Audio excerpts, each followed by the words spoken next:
covering chapters 111 to 120 in the manga, which Lawrence just read for the first time. Lawrence, how are you? Good. Yeah, definitely excited to get into it. All right. So where we last left off, we were seeing the aftermath of Aizen's death, and Ichigo started and ended and lost his fight with Zaraki, and then entered his inner world in order to get a little more training by facing off against the Hollow. What are your thoughts on the Ichigo versus Hollow?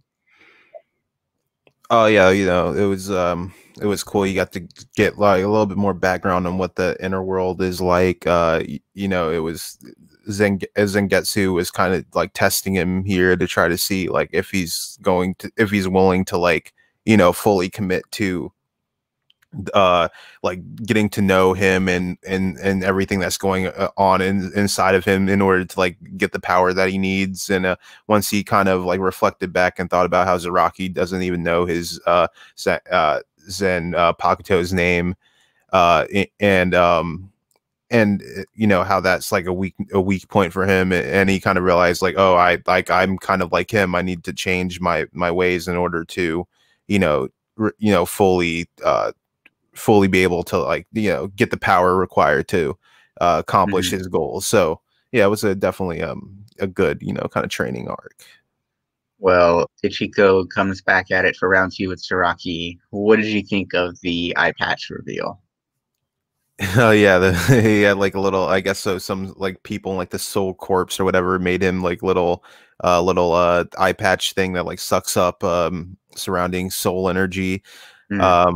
Yeah, I think it was like a further kind of reveal into the character of Zaraki, that he's like all about power and about about him improving himself, but not really focusing on like the bond between him and the Zanpakuto. He kind of views things as like weapons for his disposal rather than something to like collaborate with and work together to achieve. So yeah, definitely him getting that sort of power up definitely reflects his character correctly, in my opinion. Yeah, he's all about enjoying the fight and giving himself handicaps in order to do that is something he's into. Yeah. So Ichigo defeats Zaraki at last, and they both collapse next to each other. Ichiru arrives to carry off Zaraki. What did you think of the little flashback between her and him we got here? Oh yeah, that was cool. It was cool. You got to see like the more that Zaraki's not completely heartless. Like there is a there's a softer side to him a little bit, in terms of like their connection between him and Yoriichi. Yes, that was a great moment. And then you also kind of saw him like saying, this is the first time in a while that he's thought like, I need more power. And he also was able to, reflect on him not knowing his Zanpakuto's name is like really like a really big glaring downfall for him. And he's losing the fight like this was the first time in a while that he's had to like reflect on maybe his way of obtaining power is the wrong way. Gotcha. Well, we then finish out volume 13 with Hanamoto and Ganju arriving at Rukia's imprisonment at her cell. And Ganju makes a discovery there who Rukia really is. What did you think of this revelation here? Oh, yeah, did not expect the cat to turn out to be a woman. No. What did you think of Ganju's? What did you think of the revelation? Oh, the Rukia thing. Okay. Yeah. Oh yeah, that was definitely shocking. Of course, he'd been long talking about avenging his brother, who was once a Soul Reaper and was killed by another Soul Reaper. And I think also earlier in the 10 chapters, Rukia like mentioned like, what would you think so and so, and I think that was the brother's name as well that she was saying earlier there. Ian Dono. So Kain Dono. So obviously there's some sort of it's not, I don't think it's as cut and dry as like she murdered him. I think there was some sort of like deeper context here that we'll learn soon enough. So then Ganju, as he's trying to figure out what to do with his newfound knowledge and rescuing Rukia, she says she doesn't want to be rescued. Byakuya shows up on the bridge, but things don't go that well for Ganju here.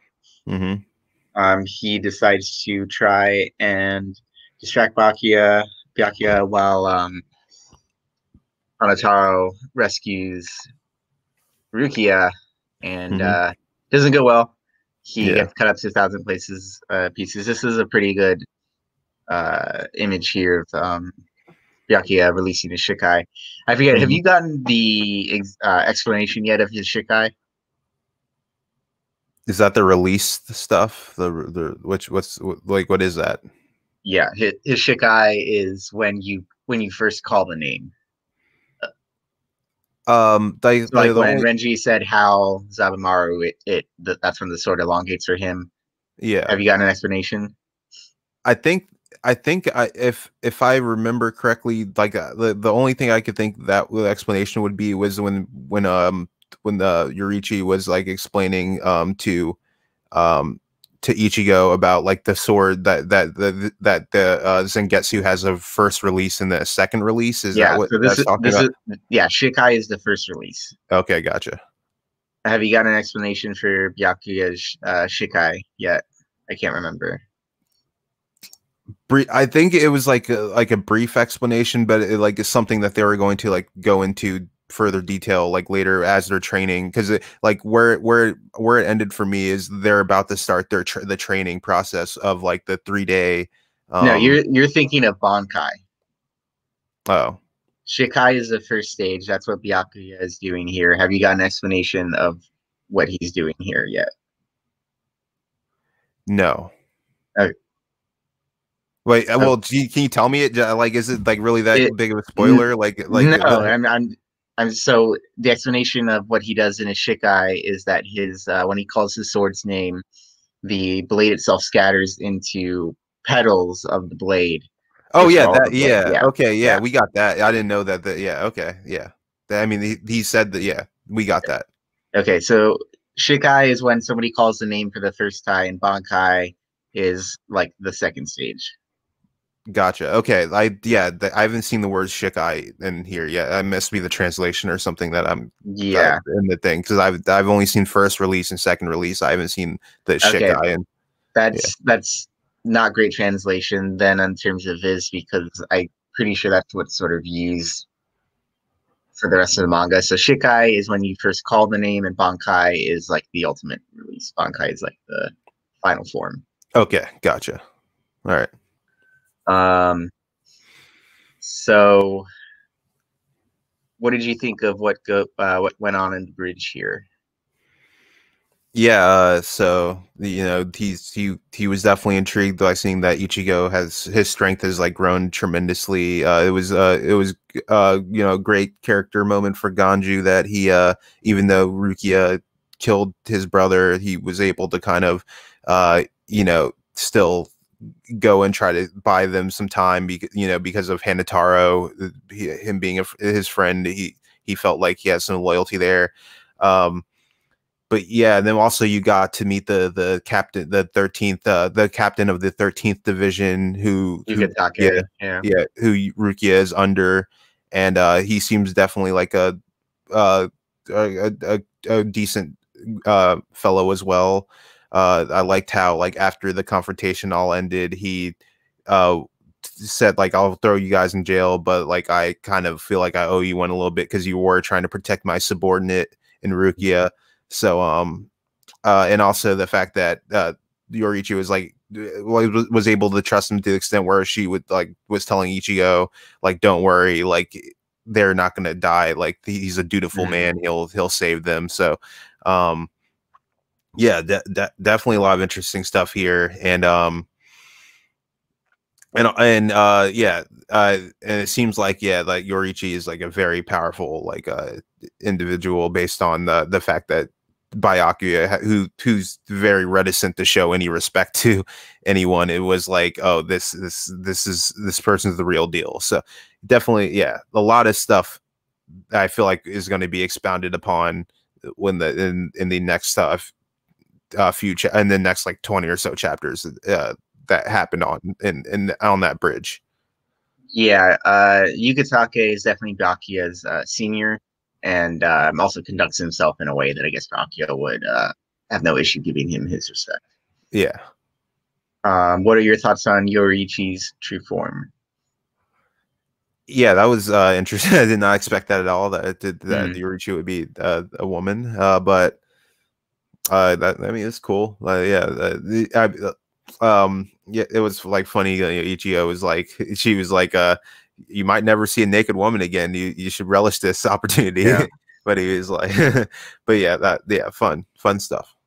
What did you think about her?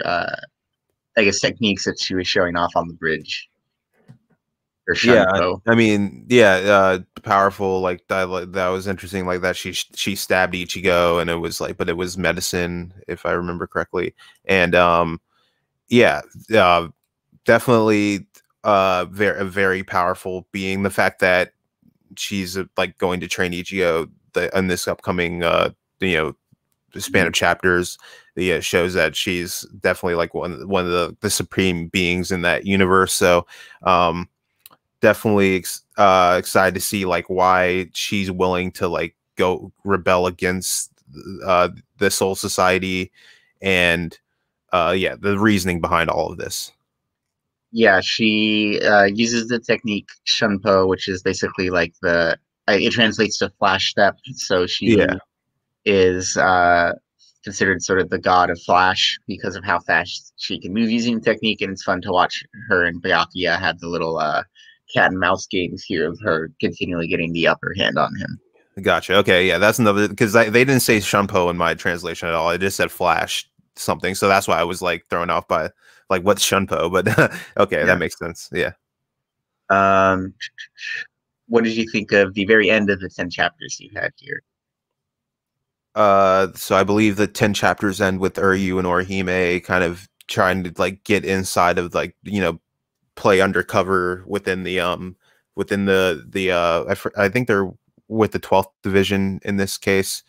Um Mhm. and if I remember correctly, what was the last panel? The last panel was like a bomb going off, and I think the 12th division captain was like about to like launch an attack. The attack already started, Yeah, well, it did start. Yeah, the bombs. and grenades shouldn't come flying back. Yeah. So we'll end things off with, well, I'll ask you thoughts on what are your predictions to the next 10 chapters? But next 10 chapters, I feel like we're gonna get more training for Ichigo with Yoriichi. Mhm. We're gonna get Uryu and Orihime having their latest confrontation, continuing on that. Maybe get a little uh update on what's going on in Chad's neck of the woods, and lastly, probably some more captains uh discussing plans and trying to like figure out what they're gonna do with these Ryoka. So volume 14 is White Tower Rocks, and the poem for it is Creek, Creek, Tower of Purgatory. You're Mhm. seeing the world like light. Sway, sway, tower of spine. Will it be us to the sky that falls? Nice. I mean, definitely. I feel like it kind of reflects reflects like the like uncertainty and like the death that will come in these next 10 or well, no, for this volume. For yeah, definitely reflective. All right. Well, thank you very much, everybody. That wraps it up for today. We'll see you tomorrow for day 13. All right. See ya. See ya.